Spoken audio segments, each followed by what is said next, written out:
Full, yes! Taken by Taskent. Tandem working together to get Rashid out. Well, I think we were in the game till the end, till I get out, we were there, but we just couldn't finish it up. I think 30 of 18 balls. মুস্তাফিজের বল বুঝতে পারিনি।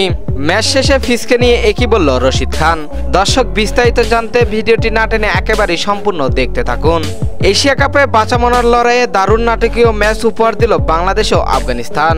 নাটকে ভরা ম্যাচে শেষ পর্যন্ত জয় ছিনিয়ে আনলো বাংলাদেশ। সুপার ফোরে খেলা স্বপ্ন বাঁচিয়ে রাখলো টাইগাররা। তবে ম্যাচের সবচাইতে নাটকীয় মুহূর্ত আসে 19তম ওভারে। আফগানিস্তানের ভরসা তখন অধিনায়ক রশিদ খান। প্রথম বেলায় 4 মেরে ম্যাচটাকে আবারও টেনে নিয়ে আনেন, কিন্তু পরের বেলায় মুস্তাফিজের ম্যাজিক্যাল ডেলিভারিতে থার্ডম্যানের হাতে ধরা পড়েন তিনি। ক্যাচটি নিখুঁতভাবে লুফে নেন তাসকিন আহমেদ।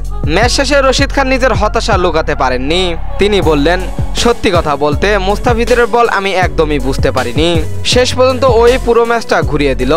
এই জয় শুধু বাংলাদেশকে সুপার ফোরে যাওয়ার পথ খোলা রাখেননি, আবারও প্রমাণ করেছে মুস্তাফিজ এখনও টাইগারদের সবচাইতে বড় এক্স ফ্যাক্টর। তো দর্শক, মুস্তাফিজের বলে আউট হয়ে ড্রেসিং রুমে ফিরে গেলেন রশিদ খান। ম্যাচ শেষে মুস্তাফিজের প্রশংসায় ভাসলেন রশিদ খান নিজেই। এই বিষয়টি আপনাদের কাছে কেমন লেগেছে জানিয়ে দেবেন এই বিষয়ে আপনাদের গুরুত্বপূর্ণ মতামত আমাদের ভিডিওর কমেন্ট বক্সে। এতক্ষণ আমাদের সঙ্গে থাকার জন্য অসংখ্য ধন্যবাদ।